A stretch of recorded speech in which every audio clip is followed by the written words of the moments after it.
Hello, I'm Daniel Proussalidis. Welcome to The Long Way, a podcast of short episodes with long perspectives on building the common good.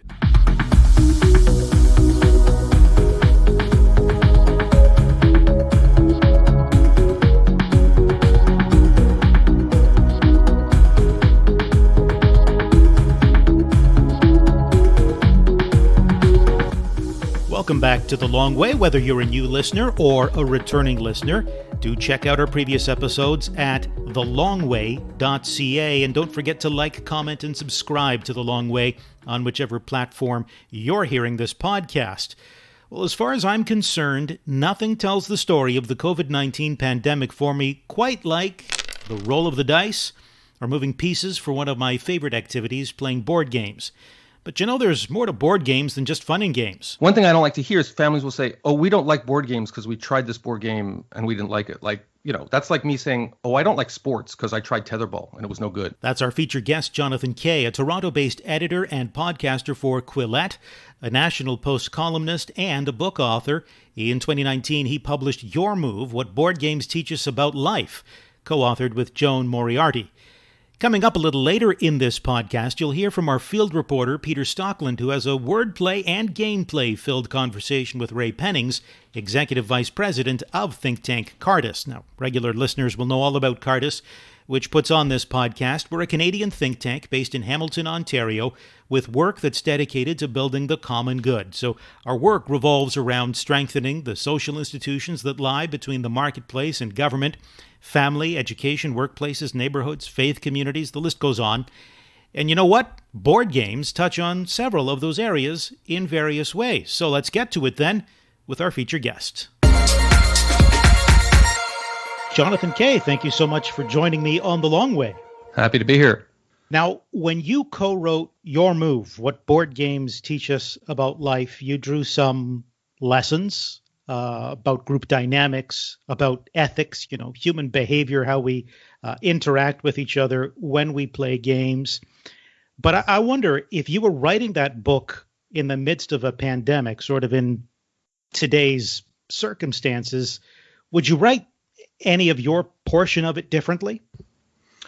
Well, unfortunately, board game cafes and board game meetups more generally, they've been completely destroyed by COVID-19 because the act of sitting across a table from someone for hours on end and laughing and arguing and having fun and doing all the things that go along with board games, that's like a perfect petri dish for COVID-19. So what's happened in the last year is that board game culture has migrated online.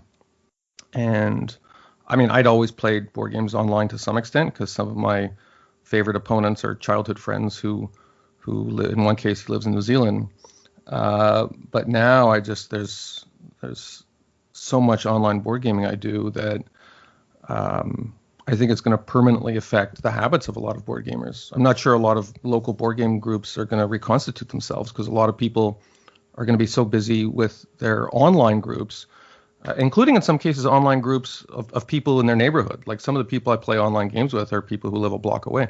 Well, that's interesting because one of the best things about board games that I've found, and I've been a board game fan for a long time, is the human connection. And I too have seen a massive increase in my online board gaming, so to speak, through a Vassal or some other server like that, where you can play these games virtually, either with strangers or with people you know. I really only play with people I know. It's not the same though. You do get some of the same feel. You're seeing the board game represented. You are still interacting with others. You may have some kind of online call on at the same time. So you're still chatting about stuff and whatnot. But it's not the same as actually being around a table with each other, moving pieces, rolling dice if the game involves that, flipping cards, all that sort of thing. There's none of the tangible aspect of it. Yeah, it depends on the game. I think there are certain games that have that have a strongly communal flavor to them, even if they're not cooperative games per se. They're competitive games, but I'm thinking of games. I don't know if your listeners know them, but games like Robo Rally, where it's like robots fighting each other, or there's a game called Roll for the Galaxy, where there's like sometimes toward the end of the game, people are rolling like 15 or 20 dice all at once, and it's like makes this hilarious clatter, and people like it. Stuff like that is a lot more fun in real life, IRL, as they say. Yeah. That said, there are certain games, like very cerebrally intense board games, like war games. There's a World War I game called Paths of Glory that I've started to learn, where I'm not sure how much it suffers from the migration from physical play to online play, because some of these games, like whole stretches of time pass when you're playing them at a tournament or something where no one's saying anything anyway. It's just everyone's doing these calculations in their head. So I wouldn't say it's better online. I'd still prefer to be doing it person to person, but some of those games, it's almost as good online.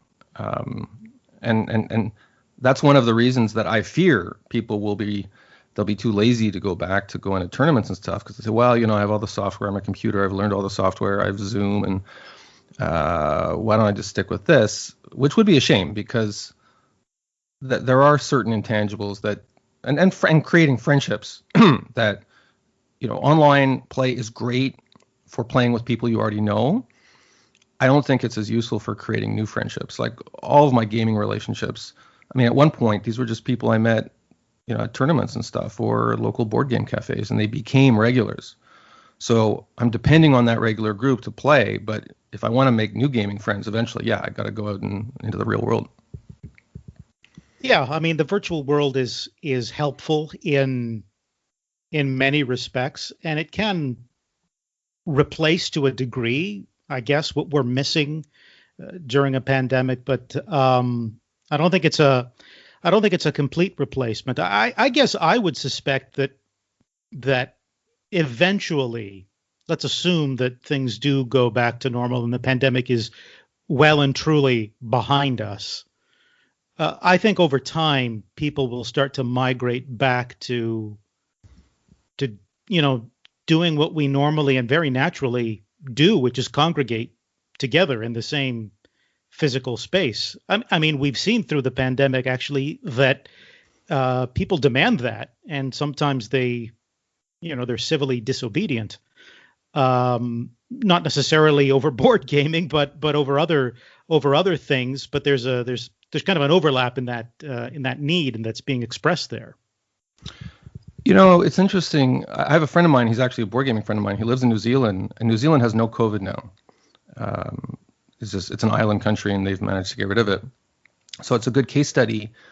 And he told me, I asked him, I said, has the fabric of life returned to normal, or are people still like wary and they're still maybe not wearing masks, but they're still, physical distancing? He said, no, absolutely not. Everything has gone back to normal. He went to all these holiday parties, people are hugging and kissing. And so based on the New Zealand case study, which is one of the few case studies we have of, basically a post-COVID country, just because of their weird geographical position, I think people are going to go back to the way it was before. Maybe more so because board games, puzzles, art projects, like in my family, the dining room table has just become this kind of riot of hobby stuff, like jigsaw puzzles. It's not a game, but it's they're selling like crazy. All of this stuff, I think there's going to be a boom in this stuff for years to come, because people didn't go to bars. They haven't gone to fancy restaurants. They haven't gone to sporting events. They figured out all these cheaper and, to my mind, like way more engaging and fun and socially rewarding ways of interacting with other people. Mm-hmm. So you might get like boom times for these kind of diversions. Well, I have seen just in my own family an increase in board gaming. I'd be lying if I said that I didn't encourage it. but I would have encouraged, pandemic or not. But the pandemic actually just gave us an extra motivation for that. And so we've actually used. It's interesting that you mentioned the dining room table. We've used the dining room table more for board gaming than we have for dining. We use the kitchen table for dining, but we're blessed that way in that we have that space. But it has been sort of an increasing part of our lives. Now, it's not for every family. I'll admit. Some families are more prone to toss the board game in the air over a game of Monopoly that went bad. Personally, I prefer games that are much more complex than Monopoly. But at least in our family, we have definitely connected over board games and maybe spent more time with each other than we normally would have. But we did it in a positive and productive and relationship building way. Yeah, and I think what you say about the dynamics in different families is important. My family, I have 3 daughters, and they're not competitive at all in this kind of thing. So my challenge has been getting them interested in board games. Once they play board games, it wasn't an issue with them being competitive. But I know that there in some families, I know some people, like the sons are a little too engaged, they get really competitive, or they're perfectionists. I played with one set of parents and their kid, and the kid got really upset if he realized he hadn't made the perfect move. It wasn't even about winning or losing. He was just he just held himself to this really high standard, which I do sometimes if I'm at a tournament or something, but you don't want to see that in a kid, right? You want to see them having fun and whatnot. So yeah, it isn't just about being engaged with the games. It's about being engaged with the games in a way that's sustainable for family life. And sometimes, by the way, with really competitive families or they have competitive members, I recommend people play collaborative games like Pandemic, which is you either win the game or lose the game as a unit. You're not competing against each other. You're basically competing against the game. So that style of cooperative games sometimes is more suitable for certain families. I don't like cooperative games myself, for a variety of reasons, but it's one thing I don't like to hear is families will say, "Oh, we don't like board games because we tried this board game and we didn't like it." That's like me saying, "Oh, I don't like sports because I tried tetherball and it was no good." Playing a hardcore war game versus playing a party game. The kind of party game where you put a hat on your head and there's a word and people have to guess it, or Scrabble or chess. Board games cover a wide variety of personality types and competition levels and levels of intellectual engagement. Yeah, for sure.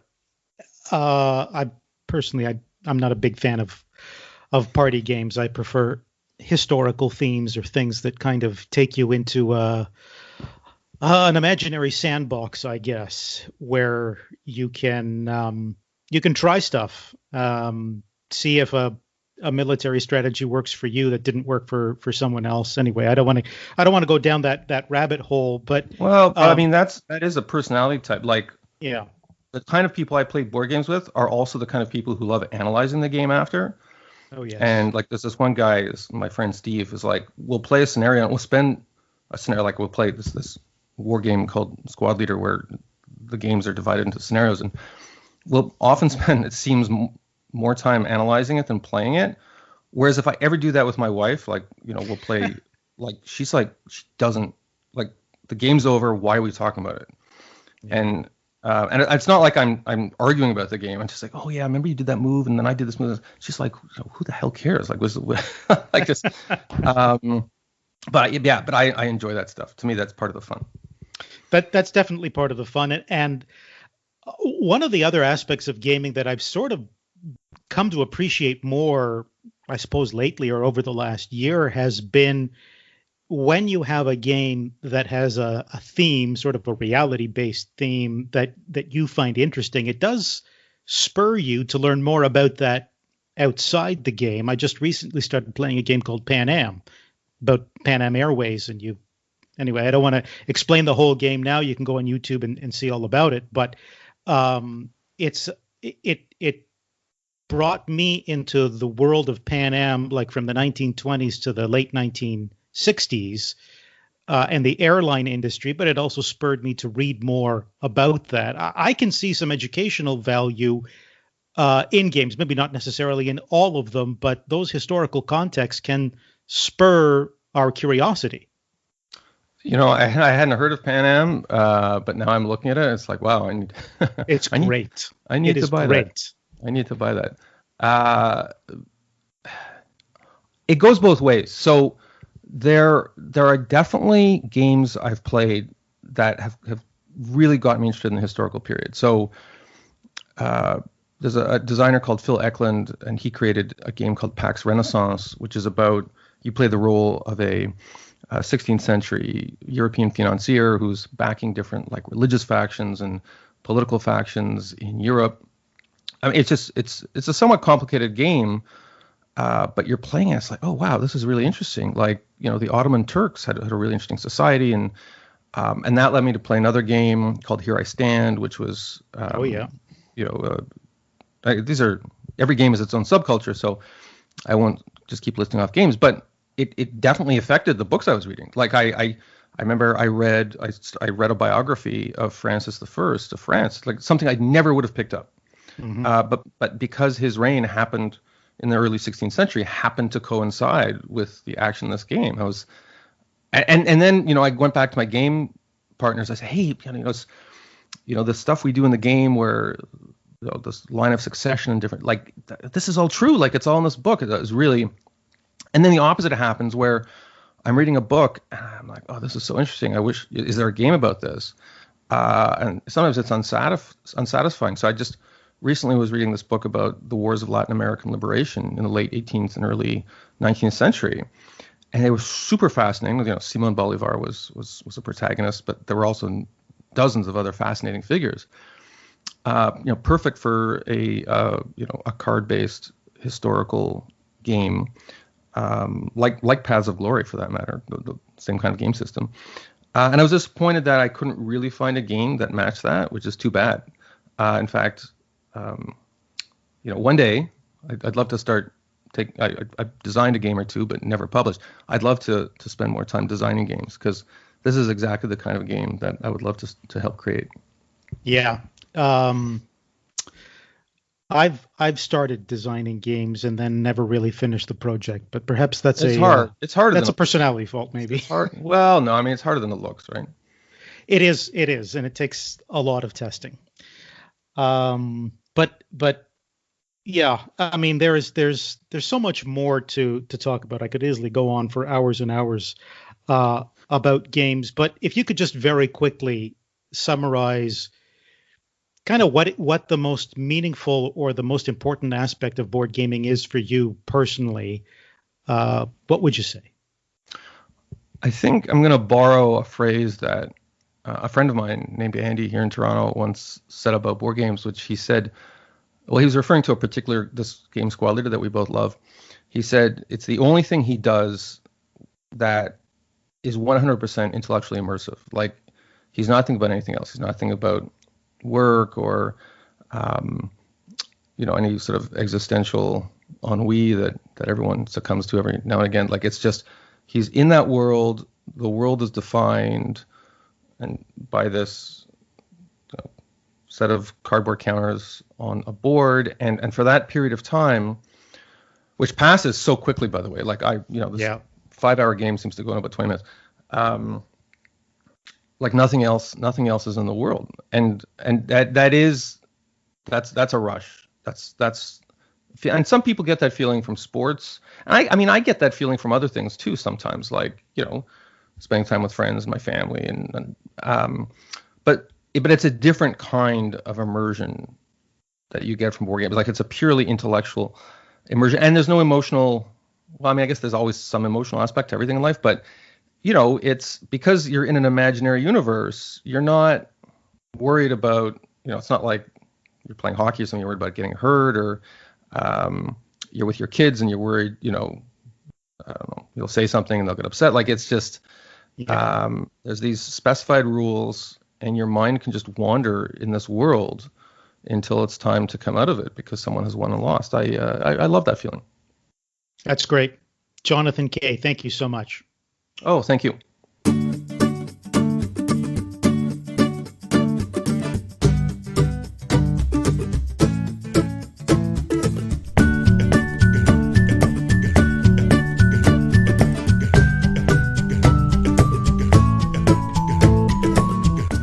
Jonathan and I mentioned quite a few board games which maybe you might find intriguing. I suspect there are some listeners who are admirers of Protestant reformers Martin Luther and John Calvin, so those listeners' ears may have perked up at the title Here I Stand, and yes, that is a board game about the Reformation in Europe, and frankly, Catholics might find it intriguing too. Regardless, I've got a list of the board games we mentioned with links in the episode description on www.thelongway.ca. So if you're curious, you can check them out there.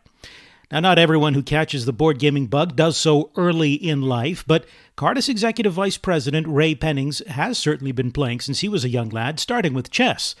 And as field reporter Peter Stocklin tells us, well, it's been an education for Ray. Resurgent interest in board games clearly predates pandemic-driven boredom and the need to find something riskier to do than staring out the window to monopolize our time. But the coincidental timing of COVID-19 and the Netflix smash hit The Queen's Gambit has done more to burst the nerdy bonds of chess popularity than generations of pocket protector-wearing pawn pushers could ever have imagined. According to Bloomberg.com, the 7-episode series was watched by 62 million households in only 28 days after its release in late 2020, tops among Netflix-scripted limited series. And listen to this, mate. Goliath Games saw its sales of chess sets spike 1,100% in the same period. Here at Cardus, our acknowledged chess king is Executive Vice President Ray Pennings, who keeps staff lunch hour conversations lively with tales of his youthful prowess on the 64-square board. Chess was actually part of my youth and my teenage years, and I played competitively. And we had a pretty active chess club of 20 to 30 that 1 or 2 lunch hours a week would play. And we had a chess team that competed against other schools locally and in tournaments. And and usually that was only 4 to 6 per school, and I was typically on the chess team going to that. So I was a fairly competitive player in high school.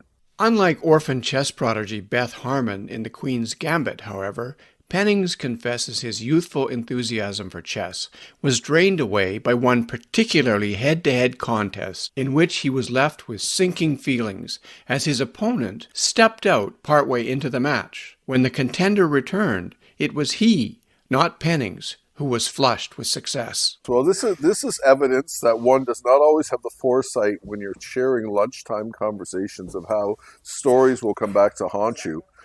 Hence, I'm on the other end of this call. But the story is this. I'm at a high school tournament, and there is a particular player, and him and we are, I think, in grade 12 or 13 at this time. So we have, for 4 or 5 years now, frequently been met each other in the semifinals or the finals of almost every tournament.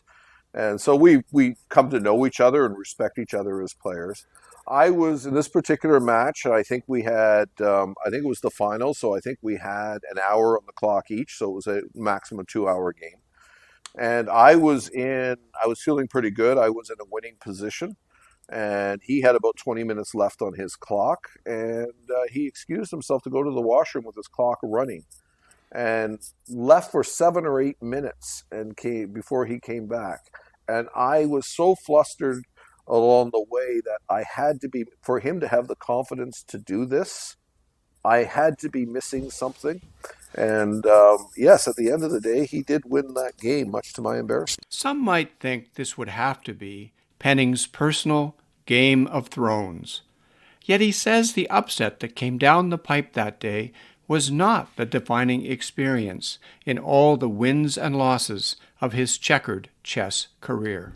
Like the fictional Harman, who is defeated in grand style by the dashing but dastardly Russian world chess champion Vasily Borgov, Pennings knows what it's like to suffer ignominious defeat at the hands of a true master. There was a tournament of 100 or so players, and it was like the top 8 or 12 in this tournament were going to get to play this grandmaster simultaneously at the public library on a Saturday afternoon.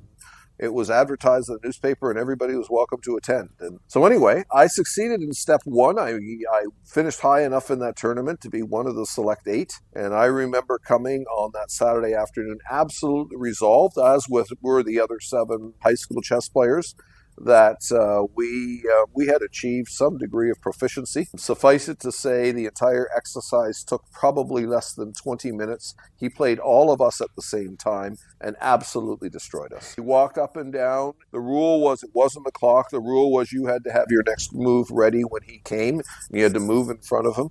And he took all of 7 seconds to analyze the board and give his new move in response, and he moved to the other 10 people, and lo and behold, he was back a minute and a half later, and I was scarcely ready with my next move, and very quickly he made me feel very much like a kindergarten player to his mastery. In the aftermath, Pennings chose to give his chess dreams a good night's rest and turn to other pursuits such as risk and diplomacy. He issues what sounds to me like a double Dutch denial, that he's drawn to board games by having grown up being bored as a lifelong, devoted Toronto Maple Leafs fan. There is something about the satisfaction of a board game in which the game is an entity to itself, and there is an existential delight simply in winning the game. And similarly, the Toronto Maple Leafs have provided me wonderful delights in life, whether it's Darryl Sittler's 6 goals and 4 assists, whether it's the Doug Gilmour things of the 90s, or whether it was last Saturday night when the Toronto Maple Leafs quite handily beat the Montreal Canadiens. They all were quite delightful events. For The Long Way, I'm Peter Stockland. Well, I'm with Ray on this one. I love seeing the Leafs beat the Montreal Canadiens.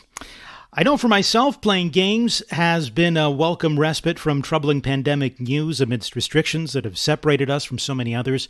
I found that games brought me closer to some folks, my family specifically, but also university buddies from decades ago with whom I've reconnected over virtual board games. Sometimes the things that strengthen family and social bonds don't actually require copious amounts of research and statistics. They just happen organically. I'm thinking of historically themed games like Diplomacy or Here I Stand or the Cold War-based Twilight Struggle. I can see little sparks for educational opportunities, whether just personally or in the context of homeschooling or virtual schools. But here's what I want to know. What's your story? Have any particular board games been a part of your pandemic coping strategy? Let me know at media@cardus.ca. Cardus is Cardus. I would love to hear from you, or leave a comment wherever you're listening to this podcast. And don't forget to like and subscribe to The Long Way. Well, that brings us to the end of another episode. Thanks for listening. I'm Daniel Proussalidis.